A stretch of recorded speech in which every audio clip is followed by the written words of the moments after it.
আমি কি তোমার সাথে অনেক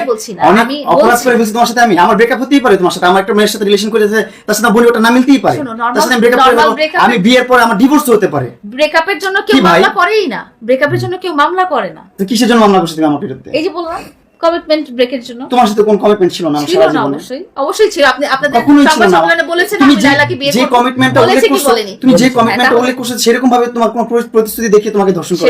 সেটা তো আদালতে প্রমাণ করা হবে না তাই না তোমার কারণে আমি যেতে পারতেছিলাম না যাচ্ছিলাম না মোকদ্দমা আল্লাহর রহমতে সব শেষ হয়ে যাবে এটাই আমি ওকে প্রমিস করেছি এবং আমি মামুন কে যেটা প্রমিস করেছি জিজ্ঞেস করতে চাচ্ছিলাম আসলে মামলাটা এখন কোন পর্যায়ে যেটা হচ্ছে যে আমরা আপোষ করে ফেলবো দুজনের মধ্যে মিউচুয়াল একটা আমি বাস্তব একটা স্টোরি দেখছি যে হাজবেন্ডের বিষয়ে মামলা করছে মামলা করার পর 3 বছর সংসারের পরেও এরপরে আবার ওই মামলার ওয়ারেন্টে সে অ্যারেস্ট হয়েছে তো এই বিষয়টা কি আবার আপনাদের ঘটবে নাকি না এই বিষয়টা ঘটবে না বলেই কিন্তু আমরা দুজনের কমিটমেন্টটা যেটা আমাদের মধ্যে এখনকার কমিটমেন্টটা আছে যে মামুনও আমার সাথে যেটা করেছে সেটা আর কখনোই আমার সাথে ছাড়াও কারোর সাথেই করবে না এটা সে আমাকে প্রমিস করেছে কোনো মেয়ের সাথেই করবে না কোনো ছেলের সাথেও করবে না অ্যান্ড ও যেহেতু বুঝতে পেরেছে ওর ভুলটা সেই জন্যই এই আপোষটা করা ও যদি বুঝতে না পেরে ও যদি বলতো যে না আমি যা করছি আমি আরো করবো ভালো করছি হ্যাঁ তাহলে আমি যেটা প্রসেসে হয়ে যাবে ইনশাআল্লাহ খুব দ্রুত এটা যতটুকু টাইম লাগে আদালতের টাইম এটা আমার হাতে না আরেকটা কথা বলি জি মানুষ তো জীবনে অনেক ভুল করে দেখা যাচ্ছে যে মামুন ভাই তো হলো মানুষ অন্য কিছু না ভুল করতে পারে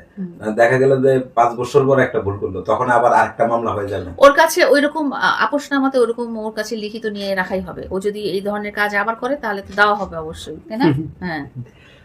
এগুলো করা যাবে না ও শুদ্ধতম মানুষ হতে হবে ও একদম করা যাবে না বলো তো এই যে মারপিট করা যাবে না মানুষকে কষ্ট দেওয়া যাবে না এগুলো করা যাবে না কষ্ট দিবে না কি কষ্ট দেওয়া যাবে না যেরকম কষ্ট আমাকে দেওয়া হয়েছে তোমার সাথে তো মিউচুয়াল ব্রেকআপ হয়েছিল না তোমার ব্রেকআপ হওয়ার 6 মাস 1 বছর পর মামলা করছো সেই মামলায় আমি জেল খাটছি এখন তুমি যদি জ্ঞানমূলক কথাবার্তা বলো তখন তো আমিও জ্ঞানমূলক কথা অনেক বলতে পারি মোটেও 6 মাস দেখা যাবে তোমার রাগ উঠে যাচ্ছে তোমার তুমি চলে গেছো হচ্ছে মার্চে তোমার সাথে আমার ব্রেকআপ হয়েছে তুমি এটা অ্যানাউন্স করেছো হচ্ছে জুনে তুমি যেদিন অ্যানাউন্স করেছো তারপরের দিনই মামলা হয়েছে ভাই ওর সাথে মেকআপ ও 8 তারিখ জুনে সংবাদ সম্মেলন করে সেলুনে বসে বলেছে ওর সাথে আমার ব্রেকআপ 9 তারিখে তোমার মামলাটা হয়েছে কারণ আমরা শুনছি কিন্তু এই মামলাটা আপনি নাকি আগে থেকে মারামারি মামলা আগের বছর ছিল ওই মামলায় নাকি সেটা আগের বছর মারামারির মামলা তো সেটা তো কিছুই হয় না সেটা নিয়ে কিছু সমস্যা নেই ওইটা জামিন পেয়েছি আমি ওয়ারেন্ট বের হইছে ওটা ওয়ারেন্ট বের পর জামিন নিয়েই আমি হচ্ছে যে একটা প্রেস কনফারেন্স করছি যে লালা এইসব কাজগুলো করছে কারণ আমার যেহেতু একটা পরিচিতি আছে সোশ্যাল মিডিয়াতে আমার একটা নাম আছে যেখানে হচ্ছে যে ওর করা মামলার কারণে আমার হচ্ছে একটা ওয়ারেন্ট বের হয়ে গেছে শুনুন তুমি কি মানুষ মারতে পারি না মারামারি হওয়ার পর কিন্তু এটা মিউচুয়াল হয়ে গেছে ওটা কিন্তু ঠিক হয়ে গেছে ওটা নিয়ে তো পরবর্তীতে প্রশ্ন আসতেই পারে না কোনো ভাবে সেটা যেটা মামলাটা তো ক্লোজ করতে হবে মামলাটা তুমি ক্লোজ করো না এটা আবার রিস্টার্ট করতে যে ভাই বলো না একটা সংসারে সবকিছু ঠিক হয়ে গেছে ঠিক হওয়ার পর 3 বছর পর আবার ওয়ারেন্ট বেরিয়েছে সেরকম হচ্ছে ঘটনাটা তুমি যখন মামলাটা চলছিল তখন তো তুমি আমার সাথে ছিলে তুমিও নিজে যে মামলা তো শেষ তো তুমি বলছো যে মামলা শেষ করে ফেলছি মামলা শেষ হয়ে যাবে আমি কথা বলছি এটার কোনো প্রসেস নাই এটা শেষ ওটা বিষয় না বাধ্য এই কোশ্চেনে যেতে চাচ্ছি না অত কথার ভিতরে জাস্ট সংক্ষেপে এতটুকু বলি তুমি যেভাবে মাঝে মধ্যে এভাবে প্রেসের মধ্যে বলো যে তোমার এটা শুধরাতে হবে তোমার এটা সেই কথা আমি ধর্ষক না